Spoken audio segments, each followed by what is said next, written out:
Desde la estrategia de movilización social, ciudad, bienestar y la dimensión de convivencia social y salud mental, entendemos la salud como un proceso regulador de todos los derechos en el marco de la exigibilidad de los mismos. En este sentido, su accionar, la dimensión, tiene unos retos bien importantes para la vigencia 2021 que se enmarcan en la salud y en la construcción colectiva y comunidad. Las y los invitamos a recorrer este camino y observar la participación del proceso y los retos de esta dimensión de salud mental a los cuales se enfrenta. Para la vigencia 2021, los retos que se vislumbran para la dimensión convivencia social y salud mental es poder posicionar la estrategia de ciudad bienestar como un referente que promociona la salud.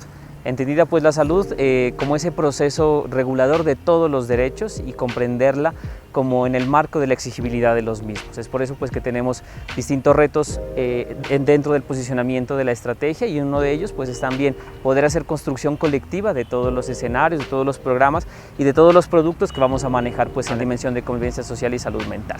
Dentro de esos retos está poder trabajar con comunidades, por ejemplo, en la prevención de la conducta suicida a través de una estrategia que se llama Vive, hay un mundo por descubrir. Esta estrategia busca, a partir del fomento de factores protectores, promocionar esas situaciones favorables para prevenir pues claramente la conducta suicida.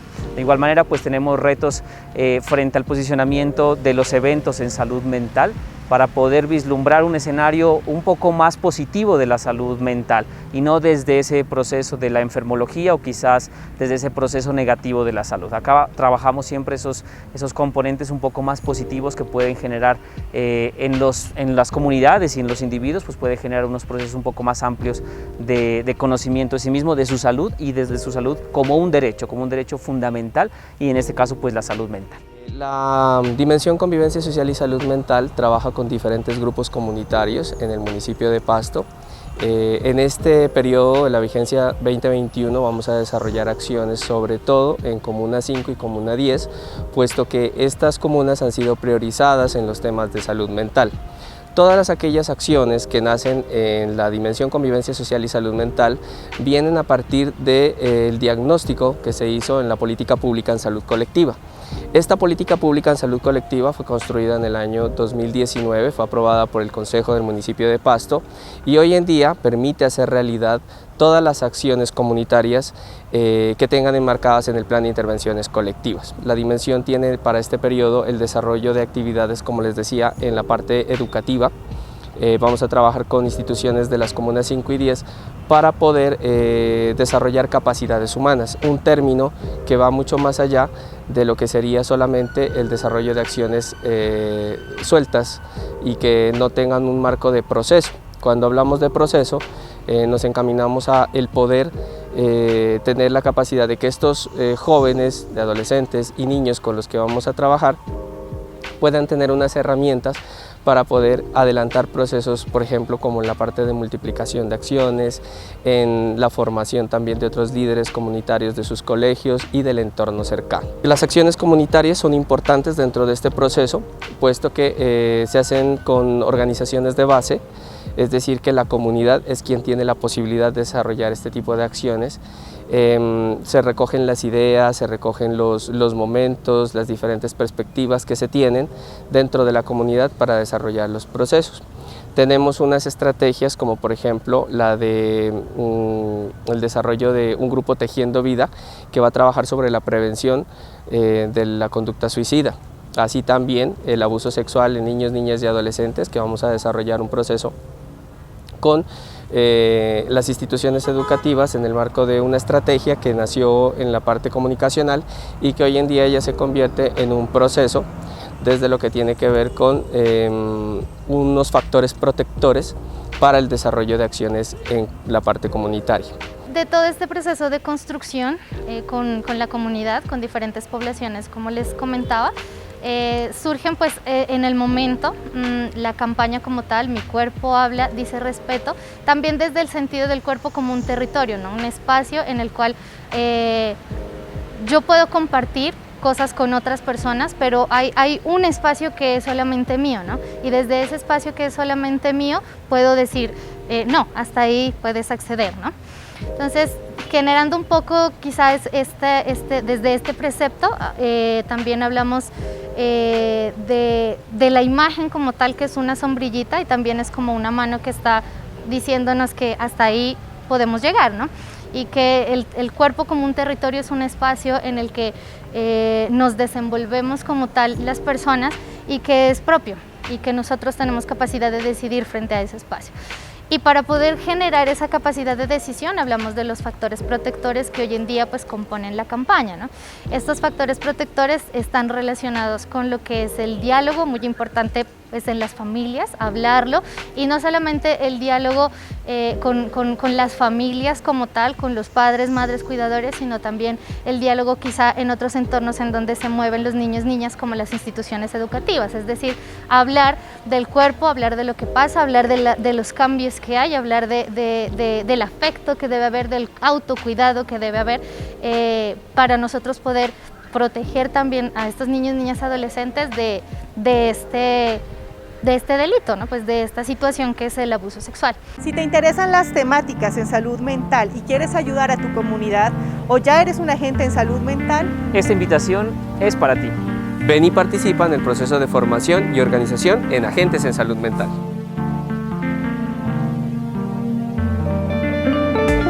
Bueno, también dentro de los retos que están para esta vigencia, pues está posicionar un tema respecto a las habilidades para la vida, ¿sí? Esto en entornos educativos, en entornos comunitarios.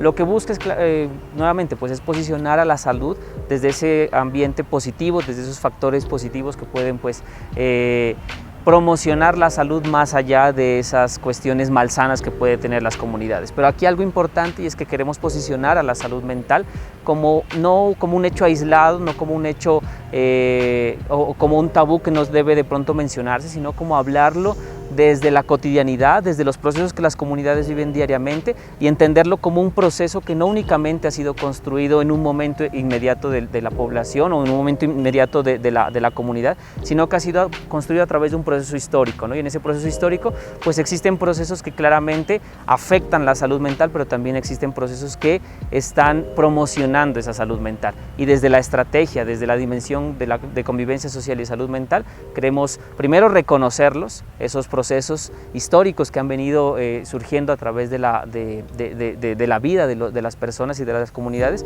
pero también queremos mostrarlos, ¿no? Y por eso es también uno de los eslogans dentro de la estrategia, es hacer visible lo invisible, ¿sí? Para poder posicionar la salud mental en todos los derechos. Principalmente los retos que se vienen en este momento están ligados un poco desde el estigma que se maneja, ¿no? A partir del proceso de salud mental. A veces se cree que cuando hablamos de salud mental hablamos solo de procesos de personas que de pronto tienen algún problema de salud mental, tienen algún trastorno, que deben visitar psicólogo, que deben visitar psiquiatra, y no, realmente no es así. La salud mental es un proceso claramente que se desarrolla en el cotidiano, ¿sí? Y que se desarrolla a partir de las habilidades, del relacionamiento con las demás personas, y ese es uno de los retos, poder posicionar a la salud mental más allá de esa concepción negativa, ¿sí? Y el otro reto que nosotros creemos que se asume es el tema de la pandemia, ¿no? La pandemia por COVID-19 pues ha traído muchísimos problemas, quizá no necesariamente solo económicos, sino que sociales, políticos, económicos, que claramente han incidido y han influido pues en el proceso de la salud mental de las personas, ¿no? Entonces aquí la situación es poder vislumbrar o poder hacer consciente en las comunidades de que la salud mental es interdependiente de otros derechos, es interdependiente de otros procesos que las comunidades viven cotidianamente. Entonces esos creería yo que son los dos retos importantes para nuestra dimensión en convivencia social y salud mental. La invitación a todos los grupos comunitarios, todos los grupos institucionales, los grupos estudiantiles también, con los cuales hemos venido desarrollando acciones en la estrategia Ciudad Bienestar. Es el momento para conectarse, para poder seguir ahí con nosotros en este momento, así estemos en pandemia, un poco más distantes, seguir desde la virtualidad en los procesos que estamos en la virtualidad, y también desde la presencialidad en los momentos en los que se nos permita y que se nos facilite para poder seguir conectados. Tenemos el programa de radio, la Trama Radio, que nos permite a nosotros estar un poco más cerca de ustedes, hacer el ejercicio de la promoción de los derechos en salud, y en este caso en salud mental también. y tenemos también el programa de televisión que nos permite también acercarnos un poco más desde todas las actividades, acciones y procesos que desarrollamos en la estrategia. Así es que es un momento no para desconectarnos, sino para volvernos a conectar, para irnos conectando con todas esas acciones. Somos importantes nosotros desde la estrategia de Ciudad Bienestar cuando la comunidad, ustedes, cada uno de los grupos comunitarios están más cerca de nosotros, adelantamos procesos y desarrollamos la ciudad que todos queremos. La invitación es inicialmente a conocer estos procesos. Nosotros rigurosamente estaremos trabajando en distintas comunidades, específicamente en la Comuna 5, en la Comuna 10, pero también estaremos trabajando con distintos grupos poblacionales. Entonces la invitación es primero a seguir estos procesos, segundo a seguir ese proceso comunicativo también, ¿no? Que creo que es lo importante de visibilizar a través de herramientas como la televisión, las redes sociales, tenemos nuestras redes sociales de Ciudad Bienestar, entonces seguirnos y apoyarnos a partir, primero conociendo el contenido que nosotros podremos desarrollar a partir de los procesos que tenemos en la estrategia y segundo compartiendo, porque muy seguramente puede ser una posibilidad para poder también replicar ese mensaje de salud, ese mensaje de promocionar la salud y en este caso pues promocionar la salud y la convivencia social. Tejiendo vida. Sí, tejiendo vida. ¿Necesitas una mano que te apoye? Un espacio para hablar sobre tus emociones. O compartir sobre tus angustias o inquietudes. Un lugar para compartir desde la libertad y el afecto. El grupo de apoyo Tejiendo Vida te espera.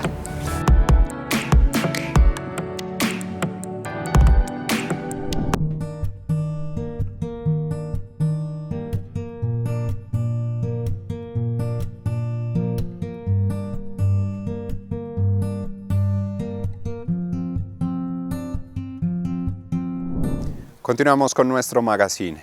Y en el primer capítulo de la serie Café Itinerante nos acompaña Andrés Eduardo Suárez, un ser humano, padre soltero, psicólogo y líder de la comunidad LGTBI, que lucha por los derechos de esta población y ha tenido que sortear muchos obstáculos con su hijo Juanjo. Acompáñanos a ver esta historia de orgullo y resiliencia.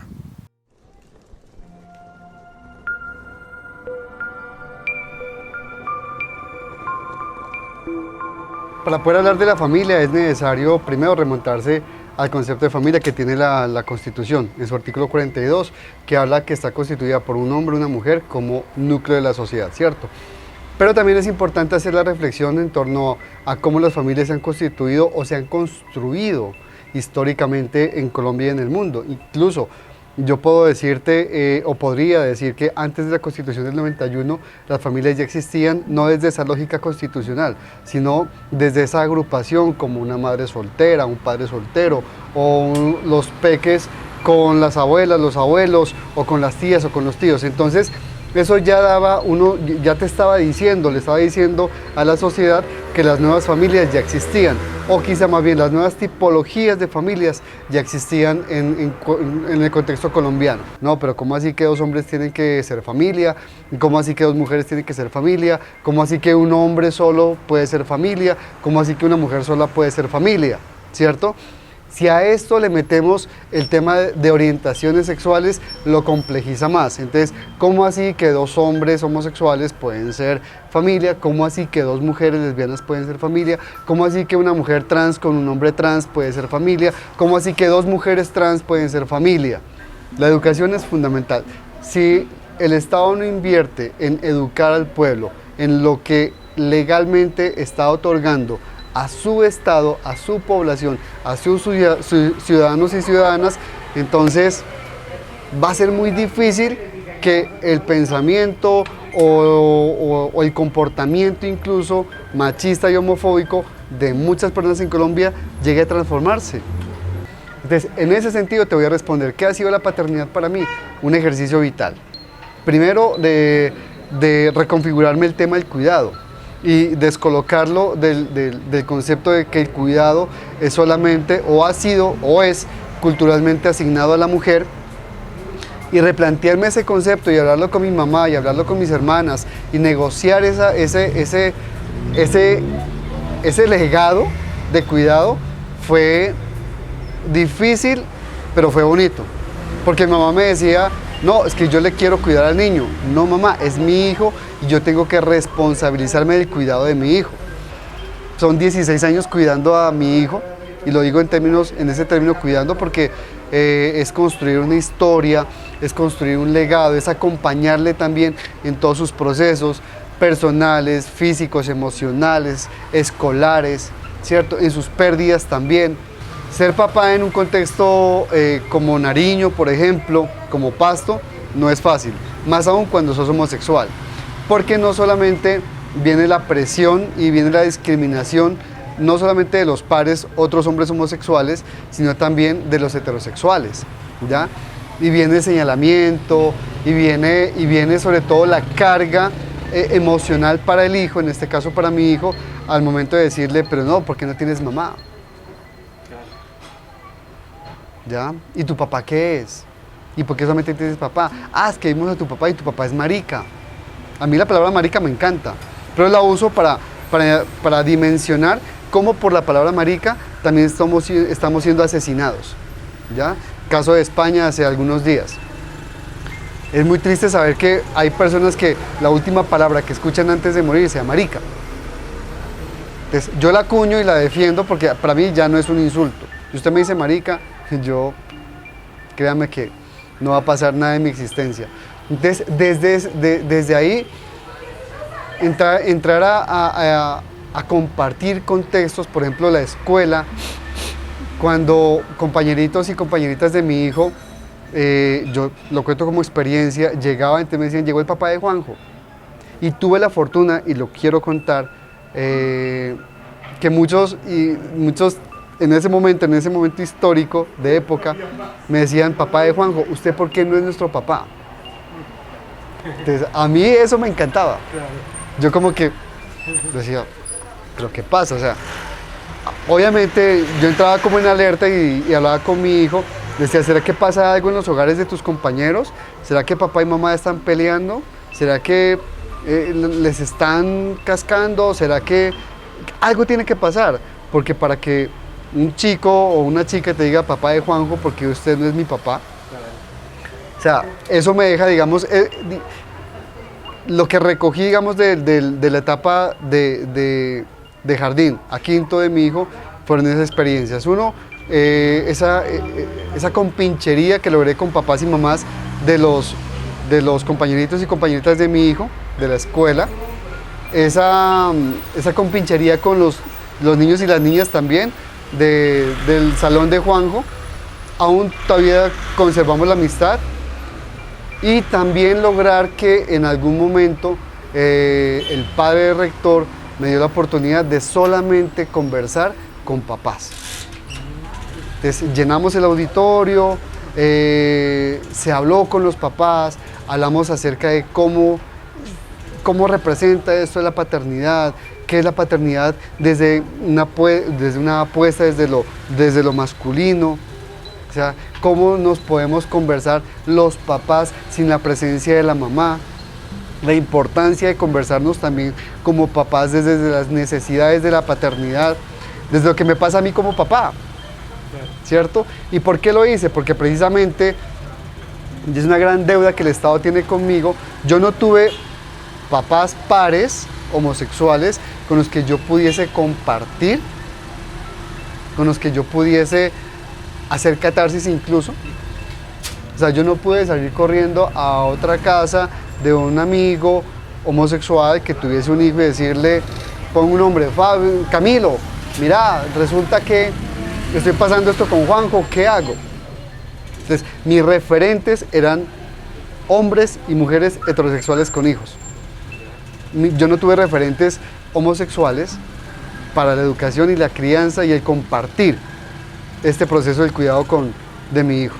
Yo, con el proceso de formación doctoral que estoy haciendo, vengo pensándome en una pregunta que la propuse para el doctorado, y es intentar responder el por qué los hombres homosexuales decidimos ser padres, ¿ya?